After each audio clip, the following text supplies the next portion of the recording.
Peugeot 2008 is clearly trying to look like a big car. Actually, it's not much bigger than a Super Mini and it's front-wheel drive only. What it does aim to do is offer us something of the SUV practicality, but in a compact body.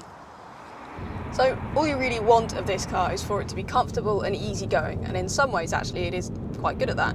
Around town the steering's really light, it's got really tight turning circles, so it's good for manoeuvring. But get up to higher speeds and things start to be a little bit more disappointing. The gear shift is rubbery and not particularly nice to use at any point, and the steering's quite inconsistent at higher speeds, which also doesn't fill you with confidence. And worse than that is that the body roll is quite noticeable when you go through corners because it's quite softly sprung. Even though it is softly sprung and it sort of sponges up bigger bumps, it doesn't actually ride very well over sort of cracked and eroded tarmac. It can be quite jittery.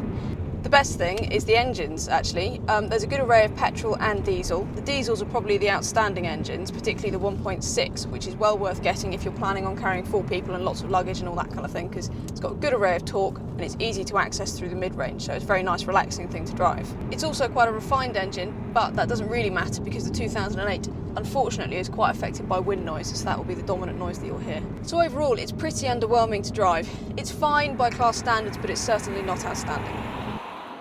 There are highs and lows in here as well. Peugeot have designed the dash so that you view the dials over the steering wheel, which means that you'll have to have the steering wheel set quite low, and it could be a bit of a frustration for some because the dials are quite easily obscured. However, there is a good sense of space in here. You feel like you've got a bit more room than in a standard Super Mini.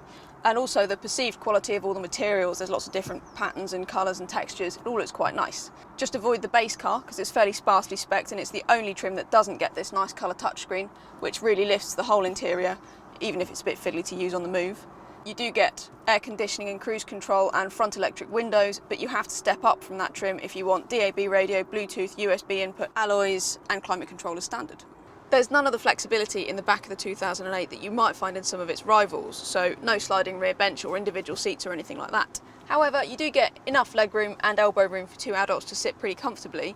Taller people might be a bit squeezed for headroom, and those sat in the middle are going to be a bit put out by this centre cubby that sort of cuts into the legroom. Other than that, it's all pretty comfortable here. So you would have thought that the boot space would be equally as uninteresting as the space in the back seats, but actually, because this car has got a really nice low load lip, big square boot, and because the seats fold really easily, it's actually one of the most practical load bays in the class. So the 2008 is a bit disappointing to drive and in some other areas, but it does have merits, including really low company car tax. So if you really like the way it looks, then it could well serve your purposes. Just be aware that there are cars in the class which are both cheaper and more practical. For more information, go to whatcar.com and search Peugeot 2008, and while you're here, click subscribe and have a look at the rest of our videos.